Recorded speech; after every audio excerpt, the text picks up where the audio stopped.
Hello दोस्तों, कैसे हैं आप सभी। तो आज की हमारी ये कहानी एक ऐसे लड़की पर आधारित है जिसकी अभी कुछ समय पहले ही नई नई शादी हुई थी और उस पर एक चुड़ैल कब्जा कर लेती है। उसके बाद वो उसके परिवार वालों को सताने लगती है, परेशान करने लग जाती है और उस लड़की को भी दुखी करने लग जाती है, उसको भी नुकसान पहुँचाने लग जाती है। उसके परिवार वाले इन सब बातों से अनजान थे कि उस पर एक चुड़ैल का वास हो जाता है। ऐसे में क्या होगा उस लड़की के साथ, क्या उस लड़की को उस चुड़ैल से कोई बचा पाएगा या नहीं, तो जानने के लिए कहानी को शुरू करते हैं।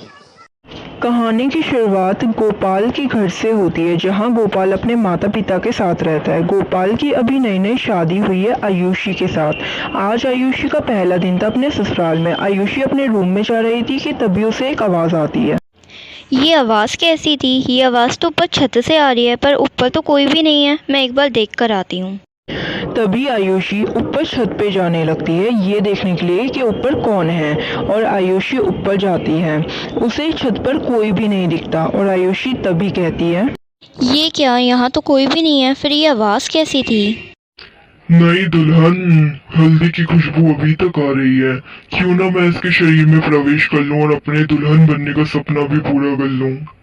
हा हा हा हा हा हा हा हा। तुम्हें किसी ने बताया नहीं, हल्दी लगी दुल्हन को अकेले छत पे नहीं घूमना चाहिए।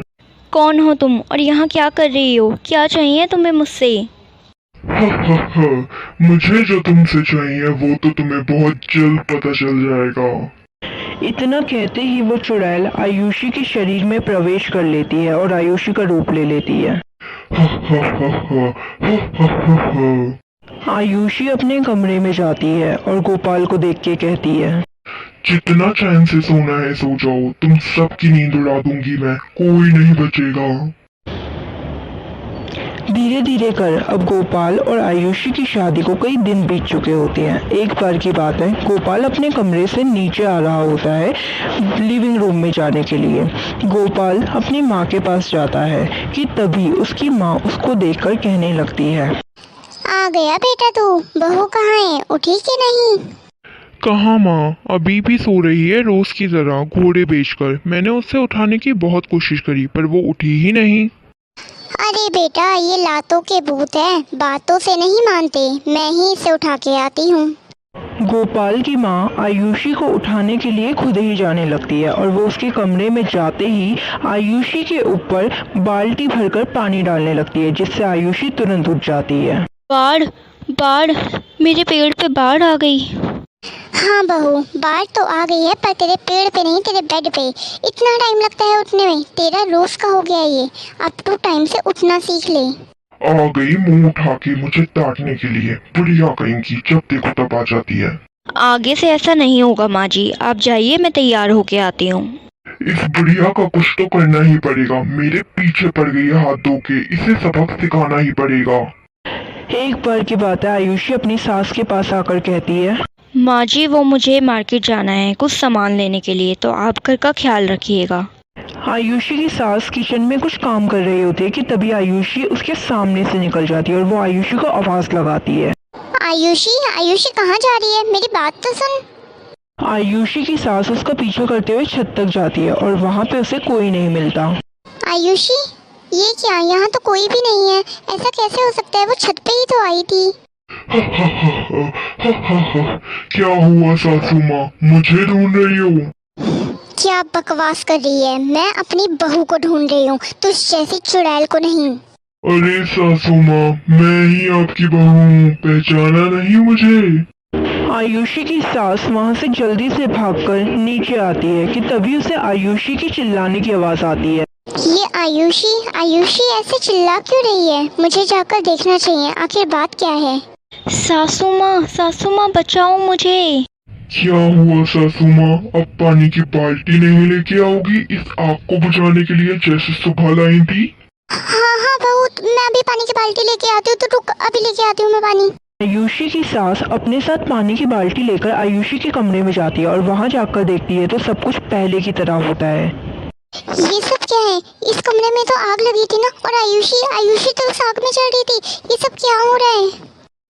आयुषी की सास ये सब सोचते हुए वहीं चक्कर खा के गिर जाती है और जब उसे होश आता है तो वो अपने कमरे में होती है। क्या बात है माँ, ऐसा क्या हुआ था जो तुम मेरे कमरे में बेहोश हो गई थी और मेरे कमरे में वो पानी की बाल्टी क्या कर रही थी? तेरे कमरे में आग लग रही थी बेटा, और ये आयुषी उस आग में जल रही थी, इसलिए मैं पानी की बाल्टी लेके गई, लेकिन जब तक मैं पहुंची सब कुछ पहले जैसा हो गया। पर माँ जी, मैं तो घर पर ही नहीं थी, मैं तो मार्केट गई थी। आपको बताया था ना मैंने कि मैं मार्केट जा रही हूँ। कोई बात नहीं, इन सब बातों के बारे में हम बाद में बात करेंगे। माँ, अभी तुम आराम करो। रात का समय होता है। आयुषी की सास अपने कमरे में सो रही होती है कि तभी उसे टीवी चलने की आवाज़ आती है। इतनी रात में ये टीवी कौन देख रहा है, जाकर देखती हूँ। यहाँ तो कोई भी नहीं है। एक मिनट, ये टीवी तो कई दिनों से खराब पड़ा था, फिर ये चल कैसे रहा है? बिना ठीक कराए ये कैसे चल सकता है? क्या हुआ सासू माँ, यही सोच रही हो कि ये खराब टीवी अपने आप चल कैसे रहा है? ये सब आपके बहू के काम है सासू माँ। हा हा हा हा हा हा। आयुषी की सास अपने कमरे में आकर सोने की कोशिश कर रही होती है। तभी वो आज दिन में जो कुछ भी हुआ उन सभी चीज़ों के बारे में सोचने लगती है कि कैसे आयुषी आग में चल रही थी और चुड़ैल का आयुषी से क्या कनेक्शन है। अगली सुबह आयुषी की सास और गोविंद दोनों लिविंग रूम में बैठे होते हैं कि तभी गोविंद अपनी माँ से कहता है, क्या बात है माँ, तुम इतनी परेशान क्यों दिख रही हो? क्या सोच रही हो? क्या तुम मुझे नहीं बताओगी?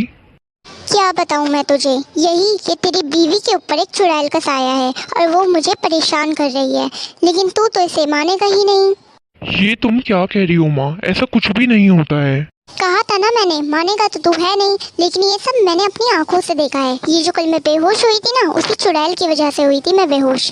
ठीक है माँ, अगर यही बात है तो मैं एक पंडित जी को जानता हूँ जो इन्हीं सब चीज़ों को ठीक करते हैं। वो घर में आते ही बता देंगे ऐसा कुछ है भी या नहीं। गोविंद उस पंडित को अपने घर पे बुलाता है, उसको वो सारी बातें बताता है जो भी उनके साथ हुआ। जिसके बाद वो पंडित उन्हें कहता है, इस घर में चुड़ैल है। नई नवेली दुल्हन के साथ ऐसा हो ही जाता है, पर तुम चिंता मत करो। अपनी पत्नी को मंदिर लेके जाओ और झाड़ा लगाओ, वो ठीक हो जाएगी।